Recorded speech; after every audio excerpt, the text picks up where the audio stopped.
अस्सलाम वालेकुम, कैसे हैं आप सब। उम्मीद है ठीक होंगे, हैरियत से होंगे। अल्लाह ताला सबको ठीक रखे और अपने हिफ्ज़ मान में रखे। फैमिली विज़िट वीज़ा के हवाले से मैं बहुत सी वीडियोस बना चुका हूं, आपको डिटेल बता चुका हूं।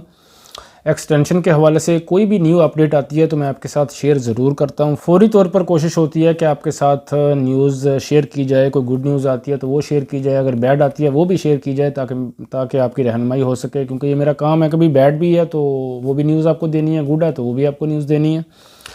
बहरहाल अभी आता हूँ मेन टॉपिक की तरफ। कुछ कन्फ्यूजन थी जो आज की वीडियो में क्लियर करूँगा, कुछ सवालात थे उनका आज की वीडियो में जवाब दूंगा। एक भाई ने कुछ दिन पहले कमेंट भी किया था, आई थिंक उन्होंने वीडियो नहीं देखी थी, सिर्फ उन्होंने थंबनेल देख के और साथ ही कमेंट कर दिया 700 रियाल पेनल्टी किसको आ रहा है। पेनल्टी तो आपको आता है भाई, पे करना पड़ता है, लेकिन वीडियो को पूरा देखें तो सही उसमें बात क्या हो रही है, कौन सी बात है, टॉपिक क्या है, डिटेल कौन सी मैंने बताई है, सवाल किस सवाल का मैंने आंसर दिया है वो देखें तो आपको समझ आ जाएगी। फ़ाइन तो आपको देना पड़ता है, अगर आपने कोई भी रूल फॉलो नहीं किया तो फ़ाइन तो पे करना पड़ता है। अगर ओवर स्टे हो गया, कोई ऐसा काम आपने किया जिसमें आपको फ़ाइन हो चुका है तो फ़ाइन तो पे करना पड़ेगा, वो थोड़ी माफ़ होता है। लेकिन आप ये देखा करें कि वीडियो बनी किस टॉपिक पर है और कौन से सवालात का जवाब दिया गया है। बराए मेहरबानी वीडियो को पूरा देखा करें, ये आपसे रिक्वेस्ट है। अभी आता हूँ अपने मेन टॉपिक की तरफ। इस वीडियो में आंसर दूंगा। सबसे पहला सवाल जो मेन अभी बहुत ज़्यादा पूछा जा रहा है और उसमें कन्फ्यूजन भी है और कुछ आप भी थोड़े से ना इसमें डाउन हो रहे हैं, डिले कर रहे हैं। सबसे पहला सवाल था कि वीज़ा एक्सपायर 18 अप्रैल को हो रहा है। वो तो 18 अप्रैल की डेडलाइन मिली है, लेकिन टिकट 19 की करवाई है। देख लें, यहाँ भी आपने थोड़ा सा ना गफलत का सबूत दिया है। तो हर वीडियो में आपको गाइड करता हूँ, आपको बताता हूँ कि 3 दिन का टाइम होता है वीज़ा एक्सपायर होने के बाद, लेकिन वो किस सूरत में होता है, किस सूरत में उससे फ़ायदा उठाना चाहिए, वो भी मैं आपको आज की वीडियो में बता दूँगा।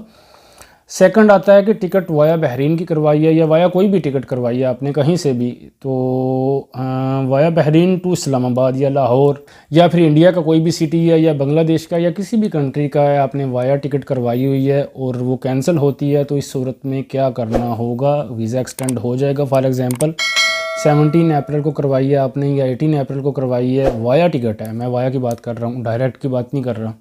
अगर वो कैंसिल होती है तो वो वीज़ा एक्सटेंड हो जाएगा, तो असल पे फिर दोबारा रिक्वेस्ट फॉरवर्ड करनी पड़ेगी या फिर क्या करना होगा, इसका आंसर भी आपको दूंगा। और थर्ड में उम्रा वीज़ा है। एक भाई का सवाल था, उम्रा वीज़ा 90 डेज़ कंप्लीट हो रहे हैं 13 अप्रैल को, तो क्या फैमिली को ट्रैवल करवा सकता हूँ 15 या 16 को।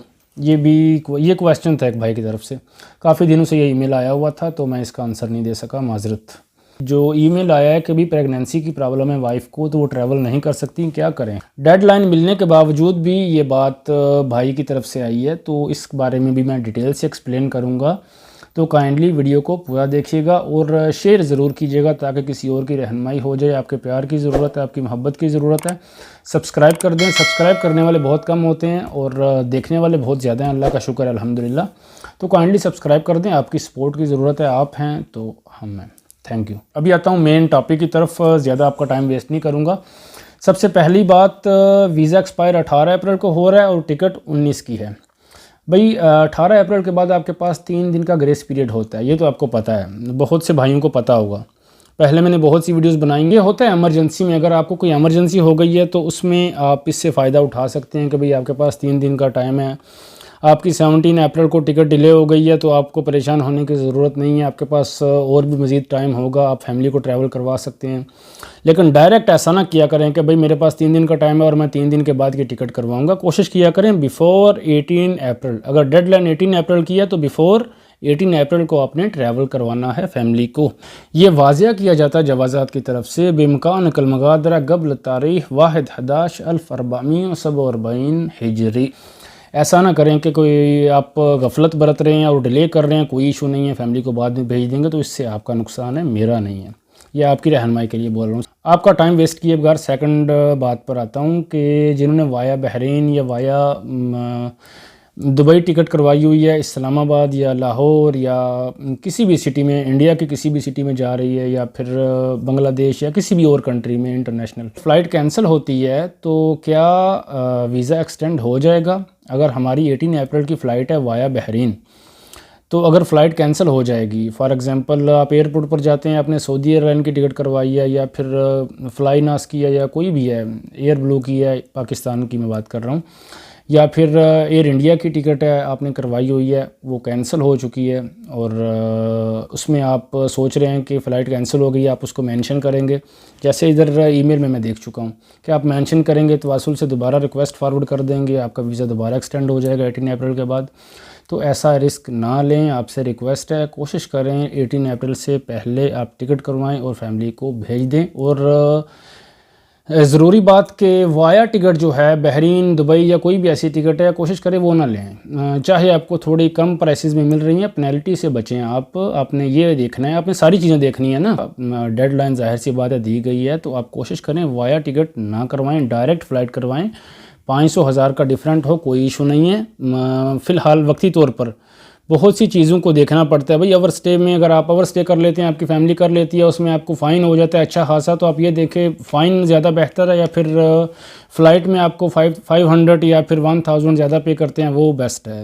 दोनों चीज़ें देखें ना तो आपको समझ आ जाएगी। तो ख़ास तौर पर जब आपकी फ़ैमिली हो तो शॉर्टकट वे की तरफ ना जाया करें, इसमें आपकी फ़ैमिली को भी प्रॉब्लम होती है। अगर आपके बच्चे हैं तो बच्चों को भी प्रॉब्लम होगी। और सेकंड, जब आपकी फैमिली दोबारा ट्रैवल करेगी सऊदी अरब के लिए, ज़ाहिर सी बात है दिल तो करता है ना कि दोबारा फैमिली को बुलाऊं हज के बाद, या फिर नेक्स्ट ईयर दोबारा फैमिली को बुलाऊं 6 माह बाद या साल बाद। तो फैमिली जब वीज़ा स्टैंपिंग के लिए जाएगी तो उसमें प्रॉब्लम हो सकती है, या फिर इमिग्रेशन में प्रॉब्लम हो सकती है, फ़ाइन हो सकता है, या फिर ब्लैक लिस्ट हो सकते हैं।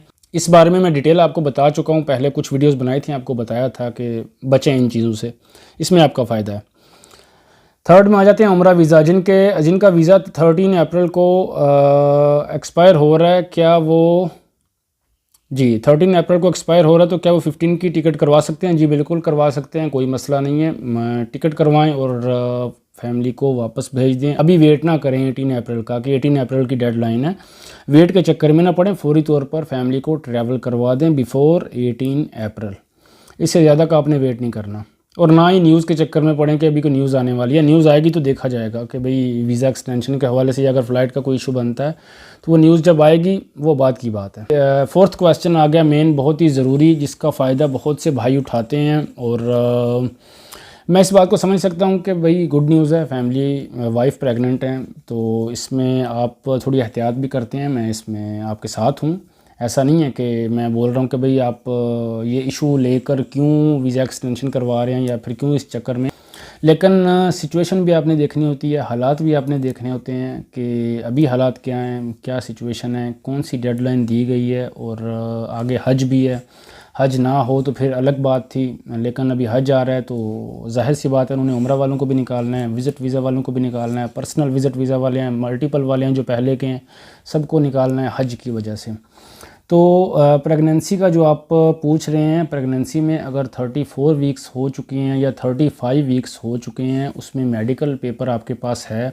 35 वीक्स की बात कर रहा हूँ, उससे पहले की बात नहीं कर रहा कि 4 वीक हुए हैं या 2 माह हो चुके हैं या 3 माह हो चुके हैं, तो आप मेडिकल इशू बनाकर ले जाते हैं जवाज़ात वीज़ा एक्सटेंशन के हवाले से। तो इन हालात में अभी की बात कर रहा हूँ, आज 3 डेट हो चुकी है, इन हालात में वीज़ा एक्सटेंड नहीं होगा। हाँ, अगर 34 वीक्स या 35 वीक्स प्रेगनेंसी को हो चुके हैं, इस बात का मैंने कंफर्म किया तो आपको बता रहा हूँ, वैसे अपनी तरफ से गाइड नहीं कर रहा हूँ। पहले की वीडियोस में मैंने बताया है कि मेडिकल पेपर आपका लगेगा, स्टैंप करवाएं, सिग्नेचर करवाएं, डॉक्टर से तकरीर तिब्बी लें तो आपका वीज़ा एक्सटेंड हो जाएगा। लेकिन अभी वो भी रिजेक्ट कर रहे हैं। लेकिन किस सूरत में उसको एक्सेप्ट किया जा रहा है कि 34 या 35 वीक्स की प्रेगनेंसी है तो फिर जवाज़ात विज़िट करें, नहीं तो जवाज़ात विज़िट करने का कोई फ़ायदा नहीं है, ना ही रिक्वेस्ट फॉरवर्ड करने का फ़ायदा है। फौरी तौर पर टिकट करवाएं और फैमिली को वापस भेज दें, वहाँ जाकर इलाज करवाएं तो ज़्यादा बेहतर होगा। फ़ाइन से बचें, ओवर स्टे से बचें। हाँ, अगर कोई गुड न्यूज़ आती है नेक्स्ट वीक विज़िट वीज़ा के हवाले से, एक्सटेंशन के हवाले से, तो मैं आपके साथ ज़रूर इंशाल्लाह शेयर करूँगा।